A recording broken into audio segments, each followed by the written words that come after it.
Libyan একজন যুবক আমের তার ইমান দীপ্ত আশ্চর্যজনক ঘটনাটি যদি আমি আপনাকে বলি আপনি অবাক হয়ে যাবেন। তার জন্য দুইবার প্লেন ফিরে এসেছে।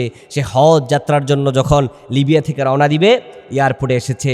এয়ারপোর্টে আসার পরে নিরাপত্তা বাহিনীরা তাকে আটকে দিয়েছে। কিছু নিরাপত্তা ইস্যু ছিল, তাকে আটকে দেওয়া হয়েছে। বলে আমের আপনি যেতে পারবেন না। সে অপেক্ষা করছে, তাকে বলছে একটু অপেক্ষা করেন। যখন অপেক্ষা করছিল অন্যান্য হাজী সাহেবগণ তারা ইমিগ্রেশন পাস করে তারা বিমানে উঠে গিয়েছে, সিট বেল্ট বেঁধে ফেলেছে এবং বিমানের পাইলট আদেশ করেছে বিমানের দরওয়াজা বন্ধ হয়ে গেছে। কিছুক্ষণ পরে নিরাপত্তা বাহিনী যখন তাকে পাঠিয়ে দিয়েছে, তার যখন ইমিগ্রেশন হয়েছে সে গিয়ে দেখছে প্লেনের দরজা বন্ধ। আবার নিরাপত্তা বাহিনীরা রিকোয়েস্ট করলো প্লেনের দরজাটা খুলে দেওয়া হোক, কিন্তু পাইলট প্লেনের দরজা খুলতে রাজি না।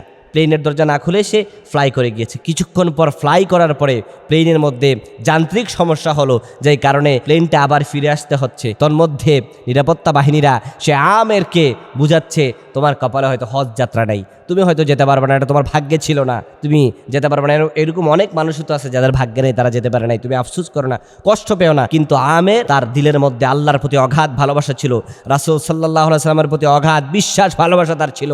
সে সেই ভালোবাসা দেখে অপেক্ষা করছে। সে বলছে না আমি আল্লাহর উপর তাওয়াক্কুল করে আছি, আমি অবশ্যই হজ যাত্রা করতে পারবো। কিছুক্ষণ পরে প্লেন যখন যান্ত্রিক সমস্যা হয়ে প্লেনটা এয়ারপোর্টে ফিরে আসছে, এয়ারপোর্টে ফিরে আসার পরে প্লেন মেরামত করে আবার যখন ফ্লাই করবে তখন আবারও জিজ্ঞাসা করা হলো প্লেনের দরজা কি খোলা যাবে। বলে প্লেনের দরজা তো খোলা যাবে না, একবার অফ করে ফেলছি আর দ্বিতীয়বার খুলবো না। আমের আবারও মন খারাপ করে ফিরে আসলেন। সব মানুষগুলো তাকে বুঝাচ্ছে আমের তুমি মনে কষ্ট পেও না, দুঃখ পেও না, আফসোস করো না, আল্লাহ যদি চান তোমাকে নিবেন, তোমার ভাগ্যে হয়তো এবার ছিল না, সামনের বছর তুমি হজ করো। সে যখন এমন একটা কথা শুনে সে মুচকি হাসছে, দিলের মধ্যে আল্লাহর প্রতি অগাধ ভালোবাসা নিয়ে সে অপেক্ষা করছে আল্লাহ যদি চান পৃথিবীর কোনো মানুষ আমাকে হজ যাত্রা থেকে ঠেকাতে পারবে না। কথা বলেন, আল্লাহ যদি চায় তাহলে কাউকে ঠেকাতে পারবে? আল্লাহ যদি কাউকে হজে নেওয়ার জন্য কবুল করেন তাহলে নৌপথে হলেও সেও যাবে, আকাশপথে হলেও যাবে, হেঁটে হলেও যাবে। সেজন্য সে আল্লাহর উপরে তাওয়াক্কুল করে আমের বসে আছে। আবার কিছুক্ষণ পরে আবার এয়ারপোর্টে ফোন আসলো যে বিমানটা কিছুক্ষণ পূর্বে ফ্লাই করেছিল হজ যাত্রার বিমানটা, সেই বিমানে আবারও দ্বিতীয়বার সমস্যা হয়েছে। বিমান যখন আবার এয়ারপোর্টে আসলো, আশ্চর্যের ব্যাপার, অবাক করার ব্যাপার, সেই পাইলট বলছে একজন যাত্রী যে মিসিং ছিল তার নাম আমের, তাকে যতক্ষণ পর্যন্ত না প্লেনের মধ্যে ওঠানো হবে ততক্ষণ পর্যন্ত আমি পাইলট প্লেন চালু করব না। অবাক হলেন, আশ্চর্য হলেন। এটা হচ্ছে আল্লাহর প্রতি অগাধ ভালোবাসা, আল্লাহর প্রতি অগাধ বিশ্বাস, হচ্ছে আল্লাহর প্রতি তাওয়াক্কুলের একটা প্রমাণ, ইমান দীপ্ত ঘটনা। আপনি চিন্তা করেন ওই লোকটার ইমান কতটা মজবুত হলে পড়ে দ্বিতীয়বারের মতো আবার প্লেন ফিরে আসে। অতঃপর আমের সেই ফ্লাইটে ওঠে এবং সে হজ সম্পাদন করে। সে যখন এয়ারপোর্টে গিয়ে নেমেছে তখন নিরাপত্তা বাহিনী এবং অন্যান্য আরও হাজী সাহেবেরা তাকে নিয়ে ভিডিওটা প্রকাশ করেছে। আমি অবাক হয়েছি, একটা মানুষের আল্লাহর প্রতি কী পরিমাণে বিশ্বাস হলে পড়ে, আল্লাহর প্রতি কী পরিমাণে তাওয়াক্কুল থাকলে পড়ে এমনটা হতে পারে।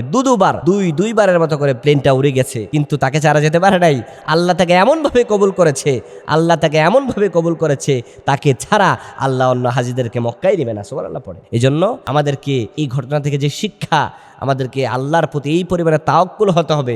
মদিনা মুনাওয়ারার প্রতি আমাদের দিলটা এত বেশি নরম হতে হবে, এত মায়া জন্মাতে হবে, আল্লাহ রাসূলের প্রতি এত বেশি ভালোবাসা জন্মাতে হবে যে আল্লাহকে আমরা বলবো আল্লাহ সামনের হজে অবশ্যই আপনি আমাকে উপস্থিত করবেন। এমনভাবে আল্লাহর কাছে চাইবেন আল্লাহ আমি তো তোমার ঘরে মেহমান হতে চাই। কারো ঘরে যদি মেহমান হওয়ার জন্য আবদার করেন সে কিনা করবে। আর আল্লাহ যিনি রহমান রহিম গফফার গফুর, যিনার ধনভাণ্ডারের অভাব নাই, সে আল্লাহর কাছে যদি বলেন আল্লাহ আপনি আমার আপনার ঘরের মেহমান হিসাবে কবুল করেন, আপনি আমার একবারের জন্য হলো মক্কা মদিনা নেন, আপনি আমাকে একবারের জন্য হলো বিশ্বনবীর রওজা মোবারক জিয়ারত করবার তৌফিক দান করেন, আপনার ঘরে গিয়ে 2 রাকাত নামাজ পড়বার তৌফিক দান করেন, আরাফার ময়দানে আমার নিয়ে যান, আল্লাহ সাফা মারওয়ায় সাই করার তৌফিক আমাকে দান করেন।